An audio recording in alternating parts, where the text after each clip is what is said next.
అత్యున్నతమునయుండి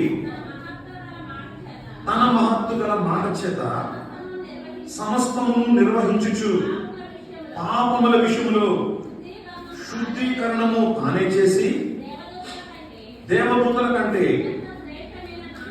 ఎంత శ్రేష్టమైన నామము పొందెనో వారి కంటే అంత శ్రేష్ఠుడై ఉన్నత లోకమందు మహామహుడగు దేవుని కుడిపార్శ్వమున కూర్చుండెను.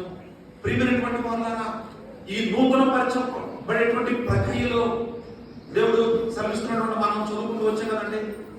ఇదిగో సమస్తమును నూతనముగా చేయించున్నాను. ఈ నూతన పరచబడేటువంటి ప్రక్రియలో దేవుడు చేస్తున్నటువంటి కార్యం ఏంటంటే, ఎవరి ద్వారా ఈ నూతన పరచబడే ప్రక్రియని ఆయన కొనసాగిస్తా ఉన్నాడో, ఆరంభించాడో, కొనసాగిస్తాడు, దాన్ని ముగింపు చేయబోతా ఉన్నాడు. ఈ యొక్క మాటల్లో జ్ఞాపకం చేస్తున్నాడు. పూర్వకాలమందు నానా సమయంలో నానా విధాలుగా ప్రవక్తల ద్వారా మన పితరులతో మాట్లాడినటువంటి దేవుడు ఈ దినముల, ఈ మాట చాలా ప్రాముఖ్యం, ఈ దినముల అంతమందు కుమారుడు ద్వారా మనతో, ఎవరి ద్వారా అండి?